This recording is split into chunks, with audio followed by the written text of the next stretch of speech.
Can you, let me do this.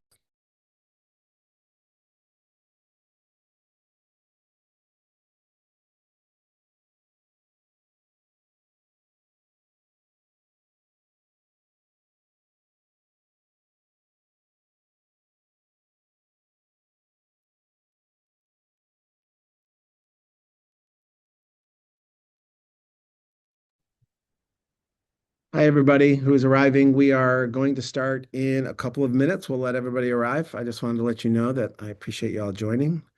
We're here, and we'll start the webinar in just a couple of minutes.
All right, everybody, we're going to start in just 1 minute. If everyone could just hang around for just one more minute, we'll get started. We'll give everyone time to situate. Thanks.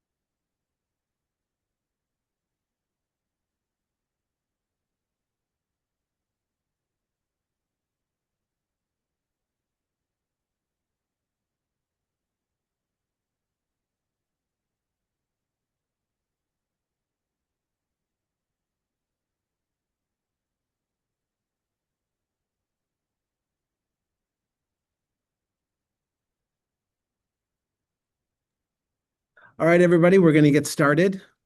Thanks very much for joining us. This is Knowledge at Noon. Thank you, first of all, to the Michigan Association of Chiefs of Police and the Michigan Sheriff's Association for allowing us to speak with you all today. We're excited to have this conversation. My name is Rich Fahle. I'm a vice president at Airspace Link. Airspace Link is a company that provides drone operations management systems for municipalities, for military installations, for police and fire departments all across the country, as well as for commercial entities, working with Counter-UAS systems, working with all sorts of drone operations management needs within a city, and understanding who's above your skies. I'm sitting also with Matt Rybar. Matt is the head of the Michigan Drone Association. I'm going to introduce you in just a sec, Matt, and have you kind of explain a little bit more about the Michigan Drone Association. And the topic today is an airspace update, new drone laws, federal funding, and what's happening in the skies above your community. It's been an incredibly active 4 or 5 months, and an enormous amount of opportunity has opened up, lots of funding on the federal side, new regulations that are coming, and many people moving into this space, including obviously police departments across the country. Matt, I want to introduce you if it's okay, and if maybe you could tell us a little bit about the Michigan Drone Association, that would be great. Sounds great. Well, thanks everybody for joining today. And again, thanks to MSA and MACP for putting this webinar together and Rich for all your work on it as well. Really exciting conversation and excited to have this conversation with you today. The Michigan Drone Association, we were founded in 2022 as the Michigan Public Safety Drone Association. And over the last year, we've expanded our reach outside of just public safety to find ways to support the rest of the industry. We still have a great following in public safety. It's where a lot of our leadership team's background is at and where we will continue to support going forward. But we do have now an expansive footprint outside of just public safety. Currently, we have about 800 members from 140 different organizations spanning across the state and are really starting to become a strong voice and advocate for drone operations in every sector across the state of Michigan. Excellent, thanks. And Matt is somebody that we keep in touch with a great deal at Airspace Link. He's got his finger on the pulse of everything happening, not just in this state, but is working with police departments around the country as well. I'm always amazed, Matt, when we are out on the road, how many public safety people know you, know the work you've done, and you've helped in many of them build their drone programs. So let's jump in. You've worked with more than 750 members of your organization and hundreds, more than 100 organizations as well. What are the most common misconceptions you see among public safety organizations and agencies just starting their drone programs? There's a lot to think about, obviously. Absolutely. And this has definitely evolved over time. We're really 10 years in now to drone programs at massive adoption across agencies, especially in the state of Michigan and across the country. In 2016, the regulations had an inflection point and some massive changes. And we're experiencing that same change in regulation now in 2025 and 2026. And so we've seen an increase of adoption across the country again in this next wave of drone programs and regulation changes. Early on, though, a lot of misconceptions were there of, hey, let's send somebody out from our team to buy a drone and we're just going to throw that out on the street and start to deploy it. Well, that's definitely evolved over the years, and agencies are now thinking through what that initial training looks like, what recurrent training should look like, now how we incorporate airspace awareness into these next generation programs like drones as a first responder. And so that misconceptions of has evolved over time to really look at these programs as more holistic, more sustainable. What's the best staffing model to get that equipment out, make the best use of the technology? And thankfully, we have so many great programs across the state and country that have really crafted what that response model truly can look like as well. Yeah, Matt, we at Airspace Link, we've watched a lot of these drone programs being built. And over the years, one of the interesting things is at the beginning, it was often a champion, a single drone pilot, somebody who did this on their spare time or at home as well, who understood the possibilities and power of drone use within public safety organizations. They would often lead it and sort of bring it in and have to walk it through. Now we're seeing really organized, well put together, thoughtful drone programs that are being constructed. And we're seeing new drone programs, DFR programs launching every day. I think I saw just yesterday in the news, Dearborn announced their DFR program. There's these kind of news stories are happening all the time, but you're seeing a more structured approach to putting these together now. Absolutely, 100%. And really, these entities, governmental entities, are operating a little less in a silo where a police department, a fire department aren't just the ones that are looking at the technology. It's being looked at as infrastructure on a larger scale. And so we'll see continued growth in that type of approach as well. When you're looking of what other entities, a part of a city organization, a county, can utilize the technology and how do you help scale that together? When we start talking airspace awareness as well, that's a tool that has to be approached in a unified fashion. And so, in this next wave of regulation and funding, it's going to be really important that not only internal stakeholders across a city or a division or an agency are communicating, but really your regional partners, your next door neighbors. We come into a whole level of collaboration that will be needed to really make sure that we're utilizing funds correctly and also not duplicating efforts and really allowing us to scale so much quicker across the state. Yeah, cross department, cross jurisdictional, cross organizations. So that's all happening for sure. For agencies that have already begun or they have some recreational or basic Part 107 operations cooking right now, what is the biggest surprise they encounter when they're scaling up to a more formal DFR program, the kind that we're talking about here? I would say the biggest evolution on that front is just the staffing model. Early on, that was such a tough thing to accomplish where you could have a couple of trained drone pilots that might be on a shift. And that drone is, of course, needed when those pilots aren't on duty. And so over time, that evolved where drone pilots were put on different patrol shifts and different models for call-in teams and other aspects to build out that 24/7 response capability, just like all of our police and fire agencies are right now in Michigan.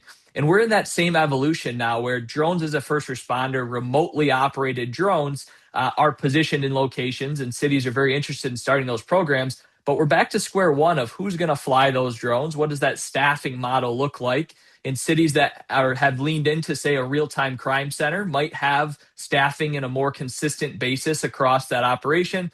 But other organizations that are just starting out might not have that type of 24/7 intelligence center fired up already. And so the staffing model is really important in this. It comes back to the call-in type of approach where your drone pilots might be on call-in, but they could be flying potentially from home or other locations. And then as we leverage into or lean into other aspects or other city or county entities that might want to use the technology, shared staffing can help in those capacities as well. So it's funny that we're almost back to square one in those staffing models, but we have so many robust lessons that were learned over the last many years of these programs that can help us be smarter and make smarter, intelligent decisions at the start of this evolution instead of trying to play catch up on the back end. Yeah, that makes a lot of sense, Matt. The cross department thing is interesting too. In what we have seen is that this was often a siloed operation within the public safety or police or emergency management teams within a city or within an organization.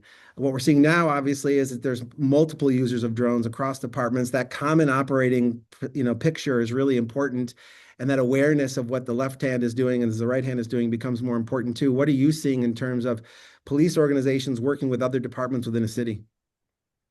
Yeah, 100% that has grown immensely over the last few years. And it started with police and fire finding ways to work together in many different applications. I think early on, some of the best staffing models were exactly that, where you cross-train police and fire to respond to those incidents, because typically police on an incident, when staffing is at a premium on their incident, the fire might have less of a role and vice versa. And so you saw a lot of cross-training there that really helped some of these early programs launch in many places across the country. But now we're seeing that same bleed over, but also incorporating other agencies and divisions of say a county, where road commission or engineering, city infrastructure might also utilize that same technology for other ways. And so as we start to position this infrastructure with drone docks and other technology across these jurisdictions, that technology can be utilized for many different purposes, which from an ROI standpoint helps us justify the equipment that we put out there. But then from a staffing standpoint, helps us more affordably roll out some of that technology in the staffing model. We see that too, Matt. That's great feedback. I want to switch over. We talked earlier about how there's a moment happening right now. We seem to have a perfect storm of opportunity. We've got the new BVLOS regulations that are coming. We've got obviously a lot of federal funding that's coming down right now, and we've got more delivery operations heading into cities that's requiring more coordination with others that are in the skies, along with public safety drone operators. Can you talk a little bit about what's changed in the federal regulatory environment over the past 16, 18 months or so, and what public safety leaders need to know about? Absolutely. Well, a lot has changed in the last 18 months for sure, and a lot will continue to evolve in the next 18 months. This policy discussion, though, is not new to the industry. For the last 7 or 8 years in the industry, these types of policy regulatory discussions about how do we launch into this next generation have been in the forefront and have really come to a pinnacle in this last 18 months.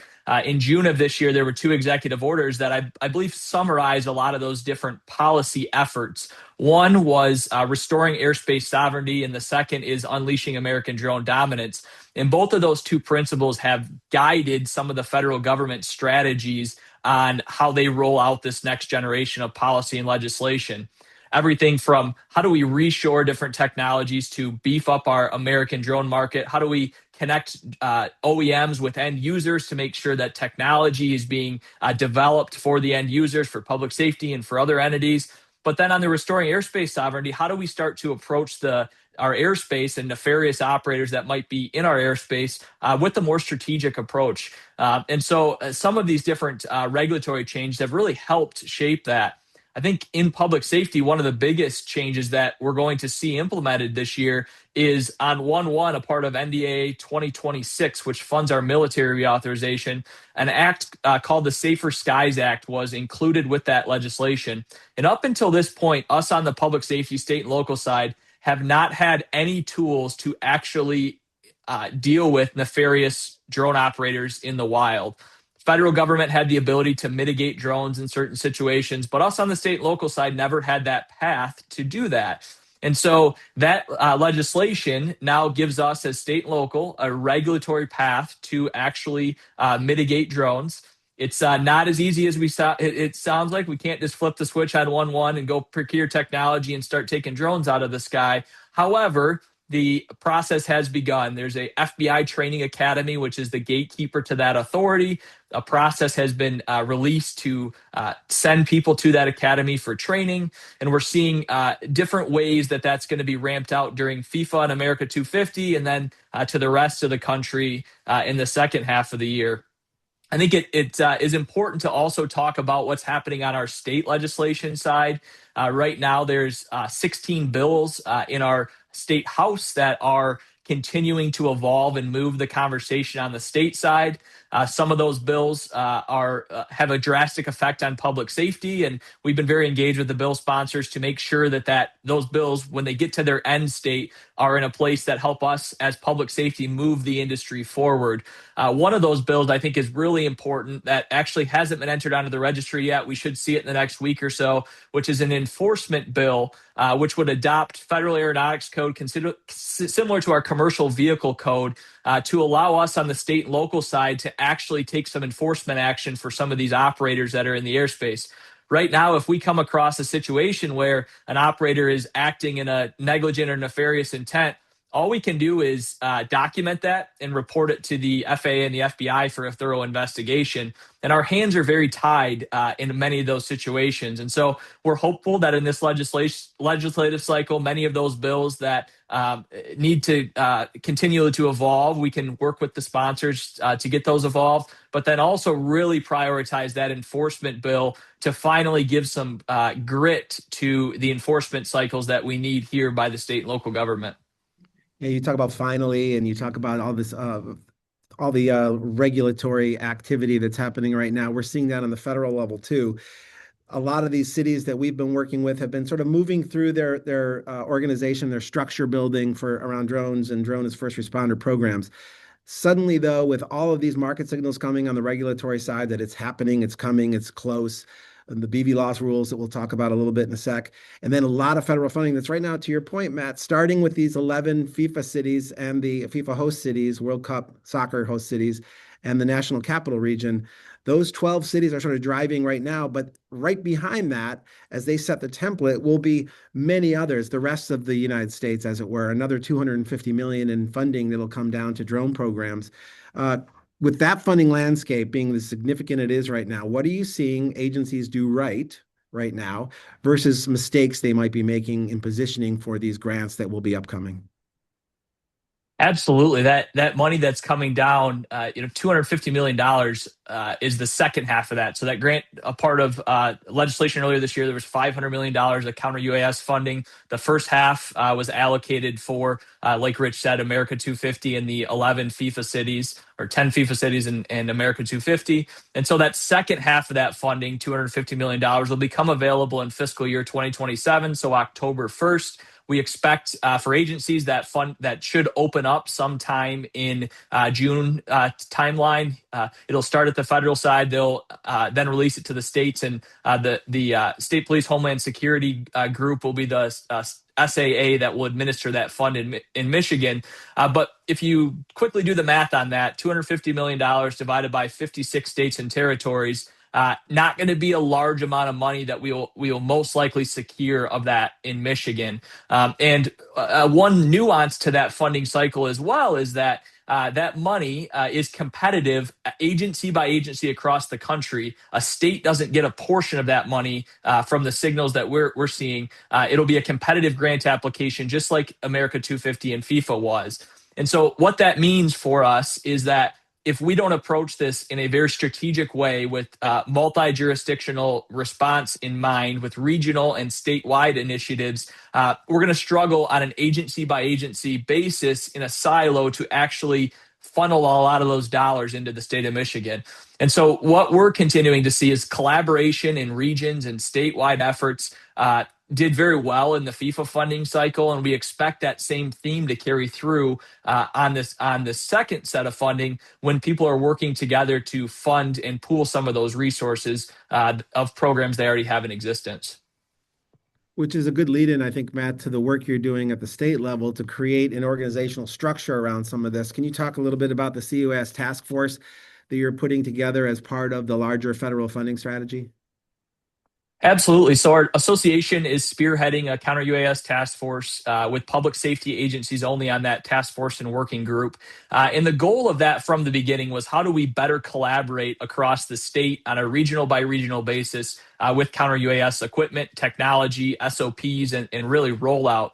It started during the election cycle in 2024 when we realized that there was truly a lack of counter-UAS equipment to support the vast amount of VIP events that we had across the state. We're thankful that the Secret Service has really leaned into our local agencies to utilize drone technology and counter-drone technology at a lot of those events, but we realized there's a big gap there. And what we also realized is we don't have those high priority events in every city every day. And so this task force that's come together, we now have 20 agencies on the task force on the state and local side, and we have 5 federal partners that sit with us on the monthly working group, along with help with some strategy. That group has started to find ways to procure joint use technology, to procure airspace awareness software that helps us aggregate data that's across the state existing today. And then also we're working to prepare for that next generation of funding. We fundamentally believe that if we approach this as a unified statewide effort, we'll funnel the most maximum dollars into the state than if everyone's doing things in a silo. And so we're working together with the agencies on that task force to make sure that happens, and then also make sure that we're looking at every region across the state to have equitable access to that technology for any incidents or events that might come up across the state. Yeah, Matt, I'm guessing there's a lot of people on this call right now who don't know about the C-UAS task force or how to participate. What do they need to do to be a part of this? And is it and how active is that task force currently? So we started out with getting those agencies involved. We started with 8 agencies. We've continually expanded on a week-by-week basis for other agencies that are interested in that involvement. So reach out to us. We'll make sure our contact information is at the end of this webinar, but reach out to us if you have interest in that. We have an MOU that gets signed with agencies. There's no financial commitment or any hooks or strings attached in that capacity. The working group is continually trying to grow and evolve with more agencies to make sure that we're ultimately approaching this in a regional by regional type of approach. I think it does makes it also important to know that with the FBI training academy, there's very limited seats of participants in that academy. So while we may get mitigation authority by a regulatory standpoint, the likelihood of us getting a high volume of people through that academy in 2026 is very low. And so the goal as well with the task force is when we start to jointly procure technology, to identify different regions and propose that different people from those regions get trained by the FBI through this mitigation to be able to roll that out in a more expedited fashion. So we are, again, 6 months into the task force, a lot of great resources and people are contributing to those discussions. And we'd love to have any agency who is starting to think about how are we going to protect our airspace to join the task force and continue to help us build this out across in every region across the state.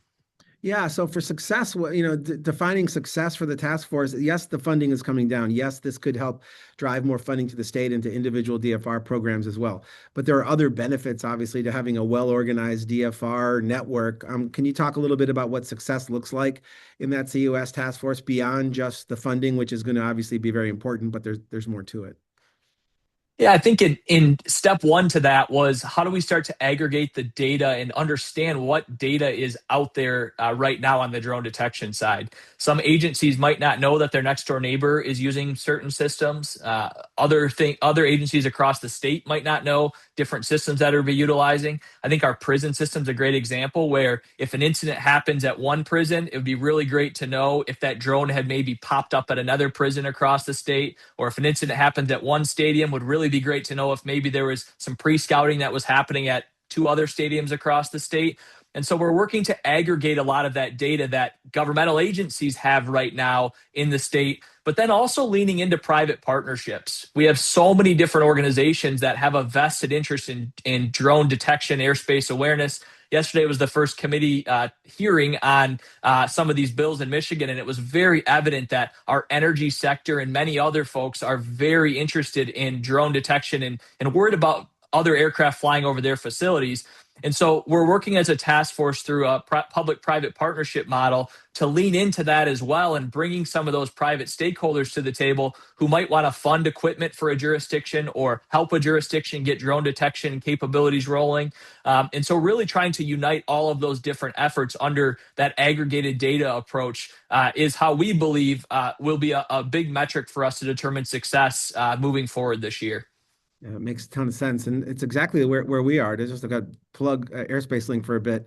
Our collaborative approach is very similar. We work with you, Matt. We work with the state of Michigan. We work with many cities, including here in Detroit, the city of Detroit, Sterling Heights, Romulus, Southfield, other cities that are now building out this network. That common operating picture is so important to this conversation.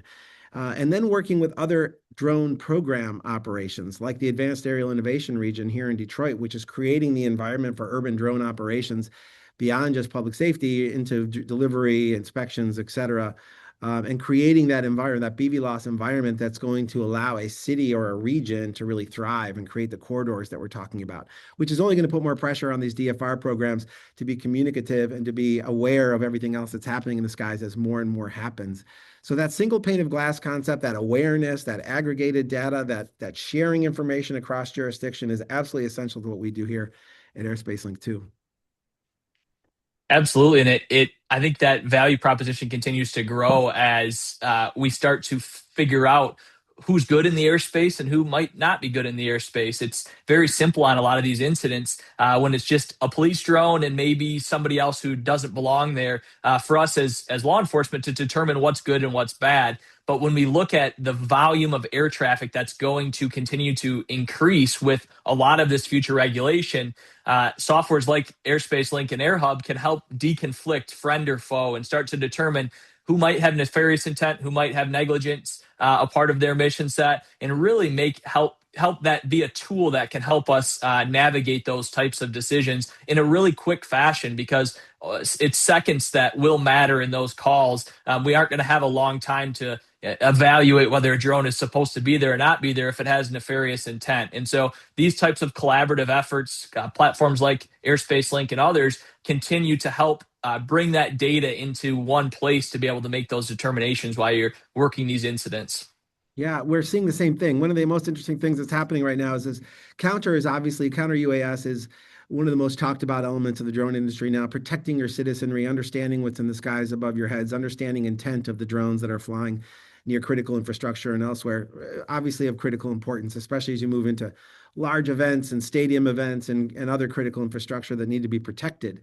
But there's other things going on in the skies, including a real growth, a fast-moving growth now that these BVLOS rules are coming and the market signals are there for large commercial operators like Amazon, for Walmart, for others that are also moving into the skies that are creating not only a need for communication, but it's not just public safety organizations and DFR drones are flying around up there now having right away. There needs to be communication about intent, where you're flying, your path, who has priority, the deconfliction components.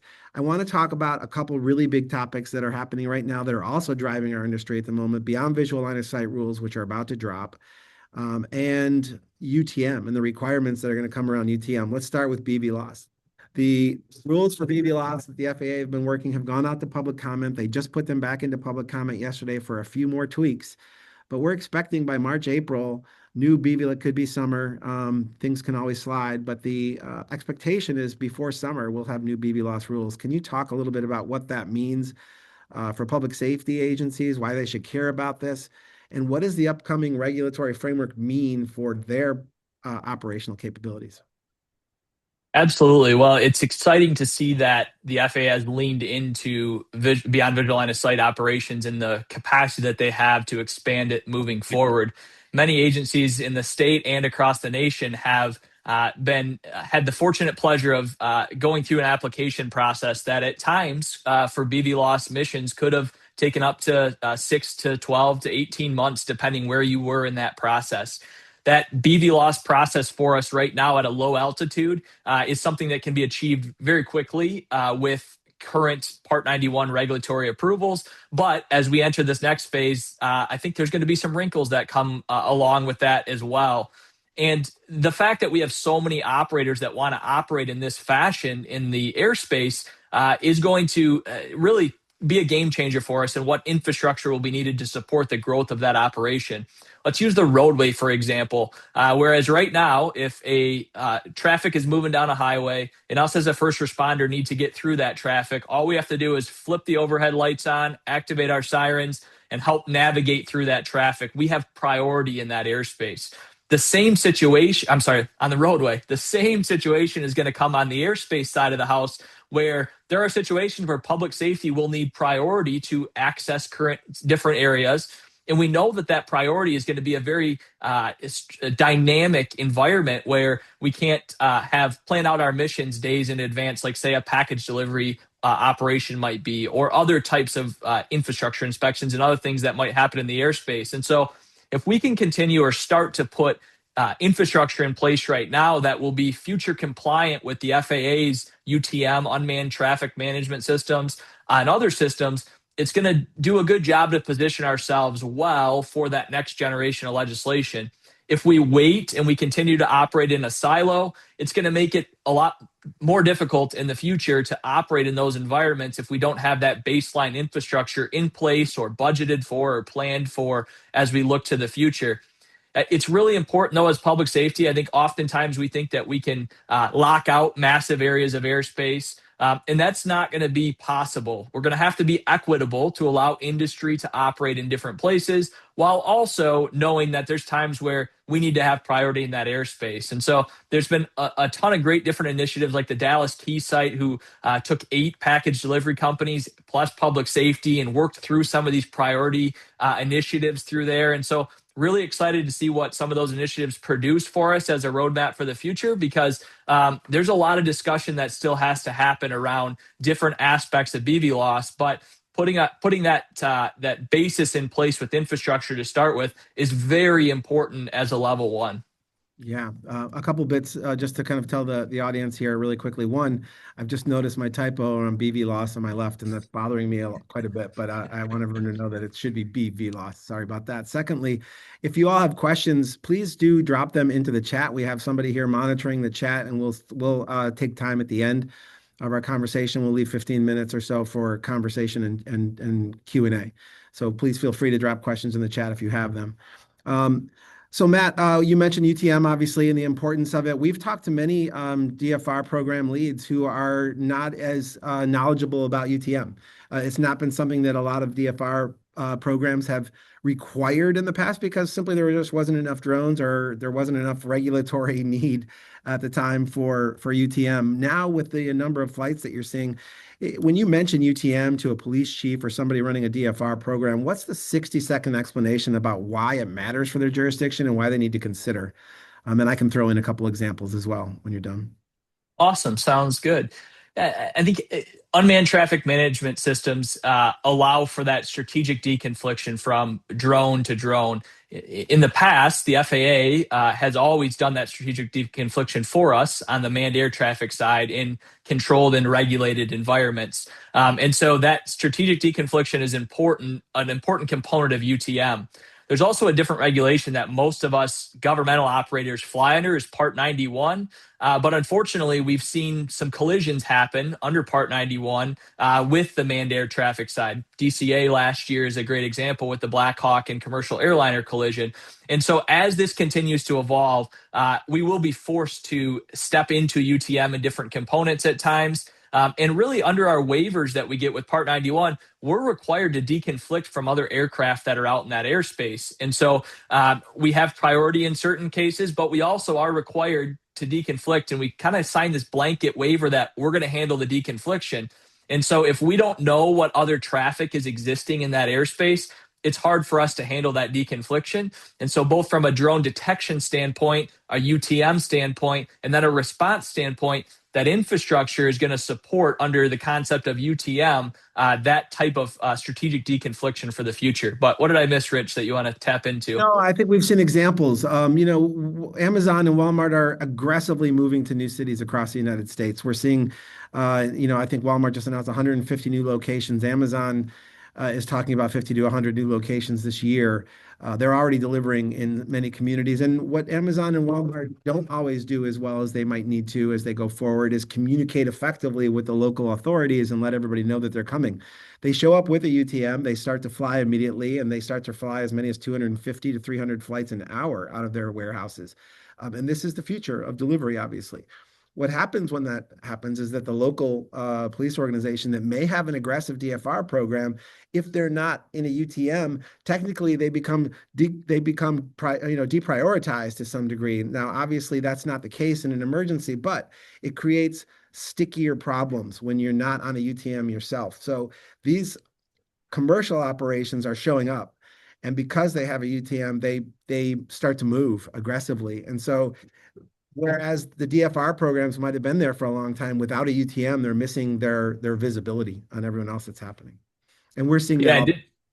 just to add to that too, those companies have a vested interest in helping build out that infrastructure as well in these locations. And there's many times where some shared use infrastructure in this next generation of legislation, it could potentially help roll those out in a quicker fashion. A radar is a great example where there's some areas in this next generation of legislation where you'll have to have radar in certain locations to detect from uncompliant traffic.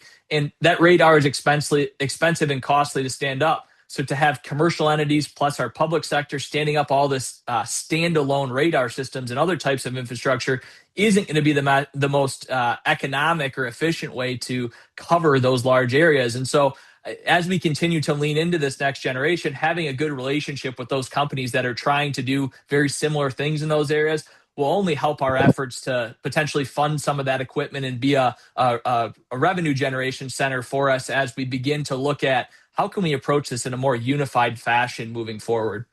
Yeah, it's for people who may not know, can you operate BVLOS without a UTM? And if like I'm curious about that authorization, that sort of relationship between BVLOS authorization and UTM compliance. Yeah, as of today, you can. And as of today, us under Part 91 in the public sector as governmental operators can operate without a UTM. Absolutely. BV loss is not a new concept for public safety. It started Chula Vista, California, DFR 1.0 back in 2017, 2018, really leaned into this through visual observers on the rooftop. And DFR has evolved since 2017 and 18 to where it's at today with fully autonomous systems. This next generation of legislation that's going to come out, the Part 108, is going to change many different aspects of it. And quite frankly, we don't have a clear roadmap of how Part 91 is truly going to interact with Part 108. However, we know that there's going to have to be mutual compliance from both systems at some point, and we won't be able to continue to operate completely in a vacuum like we have for some of these BVLOS missions up till this point. And so while we don't know what that end state looks like, we do know that we are required to strategically deconflict. And that means that it's going to push us towards compliance with other UTM systems in the future. Got it. Thanks, Matt. I want to talk a little bit about the FIFA World Cup. People who are not in FIFA World Cup host cities may not know that what's happening with the World Cup in 2026, the games are all in June, is driving a lot of the Counter-UAS funding at the moment. We mentioned earlier, $250 million that's already been distributed to the states and is making its way into the cities, the 11 plus Washington, D.C. FIFA host cities. Plus, there's another 625 million that's going out for sort of support and protection around that. Then comes the next one. But can you talk a little bit about how that FIFA template, that conversation that's happening at the federal level around security, is driving some of the DFR programs around the country, whether or not they're in a FIFA city? Yeah, from a regulatory standpoint, FIFA has expedited so many different aspects of these programs. I'll give an example with mitigation. In November 1st, essentially, DHS and the FBI rolled out mitigation authority to those FIFA cities through a joint terrorism task force on the FBI. They gave because the regulatory framework hadn't been there, they gave a pathway to deputize people as federal agents under this joint terrorism task force to be able to conduct those mitigation efforts.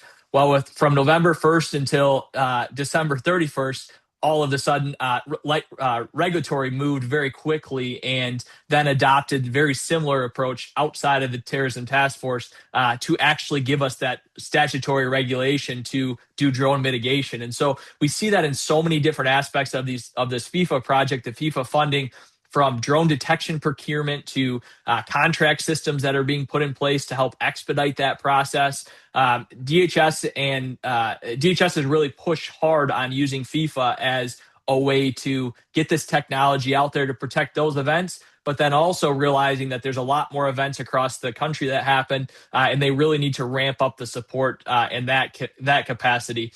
I think a lot of these FIFA cities were caught off guard a bit when that money came out in terms of they never had funding for drone detection. They didn't know what that was going to look like. They didn't know the different levels to drone detection and mitigation. It's not a simple answer of call a vendor, get some technology out there, and be ready to go. There's a lot of evaluation that has to happen on different capabilities, use cases, sites, what type of airspace awareness software is needed to pull all that information data together, what type of drones you might be flying on the site that you need to integrate with those detection and airspace awareness systems. And those FIFA cities were given about 10 to 15 days to navigate through a lot of that before they had to have their applications submitted to the state. And so a lot of those processes have really created some learning lessons that I think us across the nation can really benefit from. And that's one of the things we're working with on the task force, is bringing some of those lessons back to the state so we are better prepared for this next generation of funding to come here in the future. It's been interesting to watch, Matt, because the funding process from the federal government is going to go through some changes with the next rounds too. I think that it was super fast. To your point, people didn't really understand all the technologies needed at the time. They may have had some ideas, but the funding opened up the real research, and then people started to dive in. Airspace Link has spent an enormous amount of time walking people through the opportunities, the options, the different vendor and sensor technologies, the different sensor technologies available, how it integrates. I think your point is a really good one. I think most people seem to think that there's detection, what's up there using the sensor tech, and then mitigation, take it down, get rid of it. But what's missing, obviously, in that is this identification of friend or foe. Is this a good drone? Is this a bad drone? Our system is really built to help identify good drones versus bad. We have Blue Forest registration. You can register all of your own drones or police drones or anybody that you've deemed appropriate. And then there's other drones that are sending a beacon, an RF signal that will allow you to understand who they are, their license plate of sorts. But I think that there's still a lot of other elements in there that sort of, once you've identified friend or foe, recognizing then the next steps to take as you move into mitigation. I think that's been a learning curve for everyone. So FIFA isn't just kind of driving, like, how are we going to fund this down the road? It's how are cities going to do this? And then that template can be transferred to the next round of cities. I do think we're going to see a more structured, organized approach with the next round of funding. Oh, I fully agree with you on that. And I think we'll have a more unified approach in the future. And even the concept of mitigation, back to your point, friend, foe, now we get to mitigate.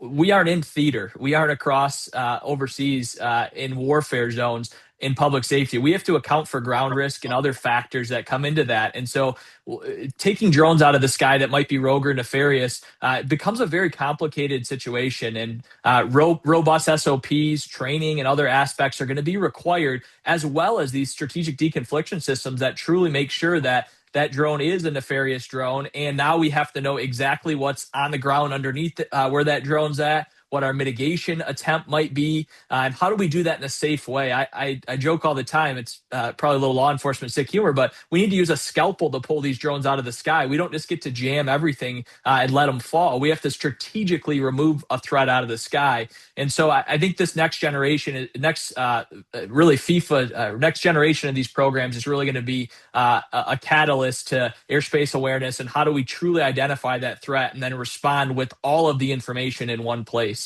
Yeah, it's been early days, and we're carving through the jungle right now. But the next round, and everybody in this call would fall into that.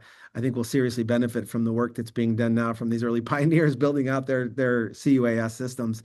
Can you talk a little bit, Matt? And by the way, just to the people listening, we've got 10 more minutes or 15 more minutes. If you have questions, now would be the time to drop them in. We'll take questions in a few minutes.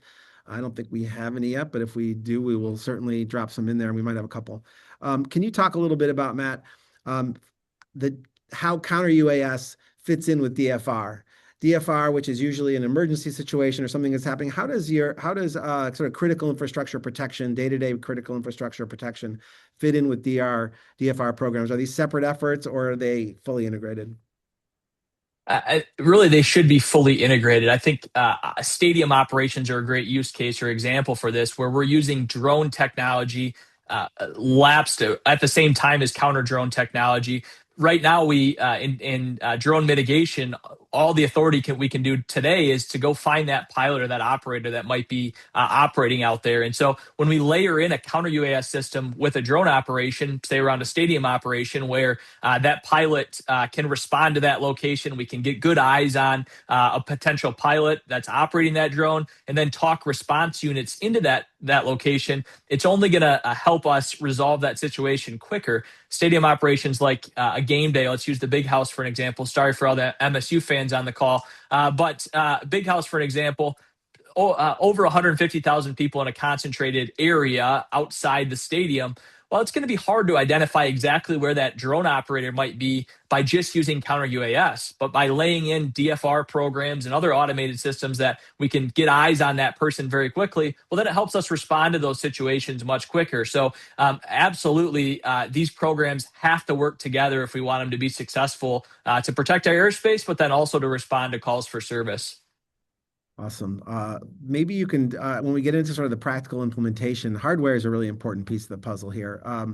A lot of discussion about Chinese drones, whether or not DJI drones and others will be banned. Radio, the need of batteries, all the other elements that are happening. Can you speak a little bit about the Chinese drone ban legislation as it stands and how this is affecting local police organizations? Absolutely. If there's one takeaway on the Chinese drone situation, I would continue to remind that this has been a highly politicized topic for the last 7 years. From the federal legislation down all the way through the state, the conversation continues to evolve. And so really important for you to lean into understanding where the legislation is at today, and then what does that truly mean for the future. The FCC came out December 22nd and issued a future licensing ban for all drones and all components manufactured outside of the U.S. They then created a waiver process where the Department of War and DHS can grant anybody permission that doesn't fit that criteria of manufactured in the U.S. or componentry manufactured in the U.S. And it's still unknown what that's going to look like scaling moving forward. This started as a Chinese drone ban by a few companies, but evolved very quickly in the second half of last year in that regard. And quite frankly, it's a little scary that with that legislation, how it has evolved, because there are a lot of questions to be answered. What does that future look like? I will say that through that ruling, though, one very confident point was that the FCC came out and reaffirmed that their intent is to not revoke current licenses of aircraft that are flown today. And so what does that mean for us? Well, the next model by any company that isn't manufactured in the country today could not get approved, but any current aircraft models, it's like a 2025 X drone that's already licensed by the FCC. They're not going to revoke those licenses. And so while some agencies have thought that that means that we have to quickly go out and replace fleets and find money to do so, we have a little bit of time now to let the industry level out, to evaluate different technologies, find ways to support our U.S. manufacturers and other countries that are continuing to raise up our ecosystem. But it isn't something we have to move so quickly on. So if any of that legislation is confusing to you, please feel free to reach out to Airspace Link or the Drone Association. We'll be happy to help you navigate some of those concepts. We have a lot of different fact sheets, and we're always happy to jump on a call with your teams, command staffs to talk through what that means today and then what it also is meaning for the future. Awesome. Some questions are coming in, and I wanted to just kind of, someone was asking what municipalities are using airspace awareness programs currently. I mentioned some that Airspace Link is already working with the city of Detroit, obviously, the Advanced Aerial Innovation Region here. We're working with city of Southfield, city of Sterling Heights. Romulus has been a longtime customer of ours. Lots of great stories about the work they're doing in Romulus. We're talking to many others right now, and they're all in various stages. Can you talk about where you're seeing some great advances in the state of Michigan, Matt? Yeah, the agencies that are looking at DFR seem to also be looking at airspace awareness simultaneously, which is wonderful. Traditionally Counter-UAS has been used stadiums and venues, gatherings of large people, and the technology wasn't affordable and accessible across the masses for agencies, and so it just was a lesser of a concern. I think what we are going to see by this funding and regulatory shift as well is we're going to see a lot of new industry in the space that is producing hardware and technology to help us through this expansion. When it's highly regulated and we can't do a lot on the mitigation side, you're not going to have a lot of companies that are investing significantly into developing those types of products. And so now that we're seeing a rise in that, it's going to be, I think in this next year, we'll see more innovation in that department. But it all comes back to that airspace awareness picture is very important. And all of those hardwares that will integrate with that picture as we build it out is really going to be the key to how do we move forward in a more unified fashion. Awesome. There's a question that came in from, I believe it's from David Northrup. Is that correct, Aaron? David Northrup. It says, is there a link or way to get the waiver, or is that happening in the future? I assume he means BVLOS waiver. Not sure. But maybe you can talk a little bit about what's going to happen in the future for our BVLOS operations and how the waivers themselves will change.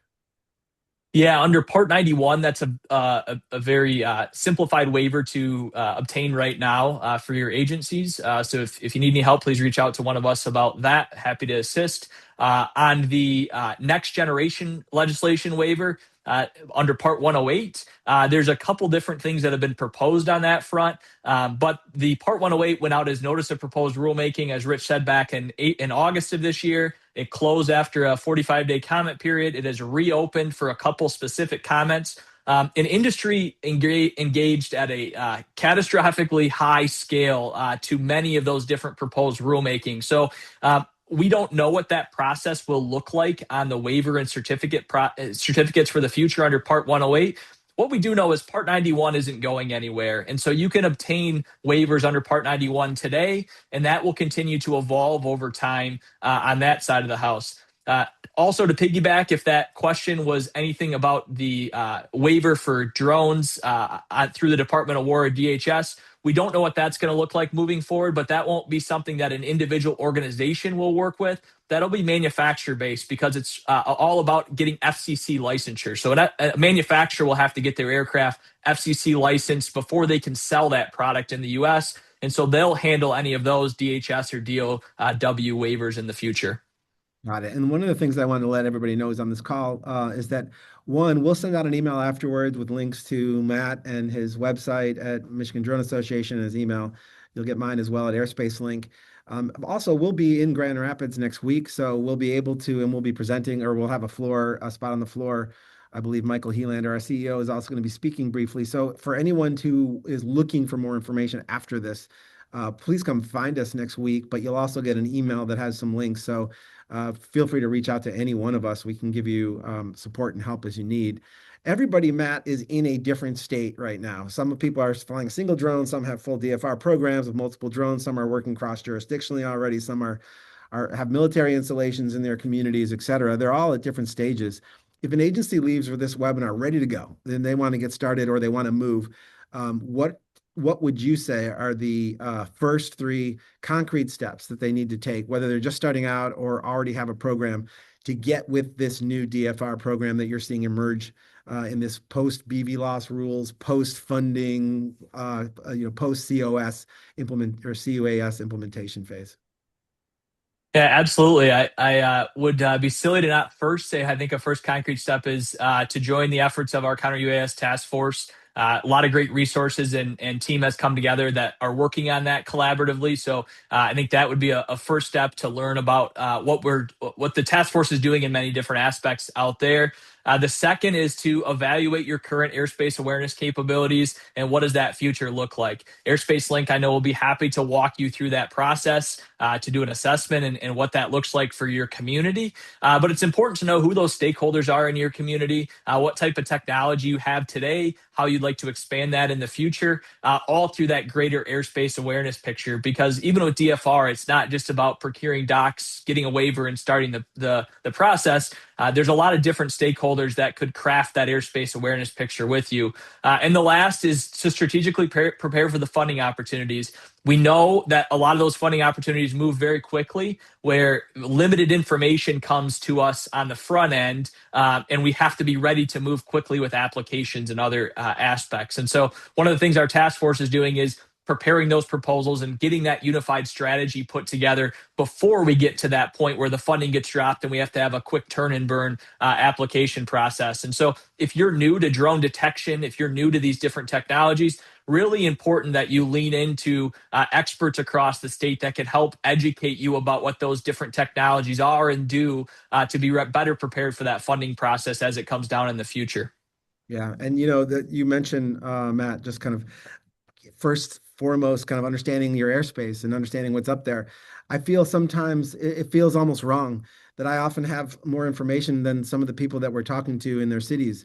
We're here in Detroit. We have a pretty robust sensor network here. I see on the daily people violating international airspace flying over into Canada. I see people flying over critical infrastructure. I see people flying in TFR, in temporary flight restriction zones. I see all sorts of things happening, and I know who they are. I can see who they are. I can see where they're standing oftentimes. And it seems like that information should be in the hands of everyone. Obviously, the sensor networks are important, but just to have an ability to see who's flying above your skies strikes me as one of the most essential elements you can add.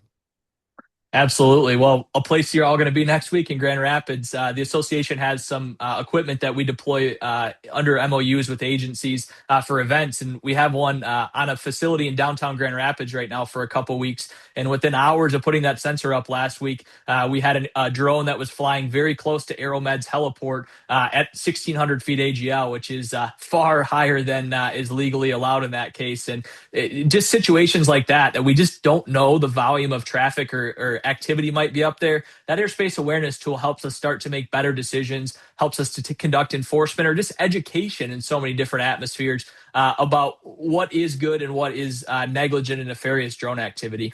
Yeah, it's very important. And we're working with the city of New York. New York City are one of the biggest drone programs in the world being constructed there right now. And one of the things we're able to show them almost immediately is the number of, and I don't know if these are well-meaning or nefarious drones. They're all beaconing so that they're probably just doing things that they shouldn't be doing because they don't know. But we showed them the traffic around LaGuardia and what was happening and the number of incursions that were happening around the actual, manned aircraft space, and it was alarming to them, obviously. And that's happening in cities all across the country, as we're seeing. So it is something to keep an eye out. You're seeing it over military installations, over prisons, over all those things. And so being able to identify those drones, understand their intent as quickly as possible, and then mitigate if necessary is the next big step.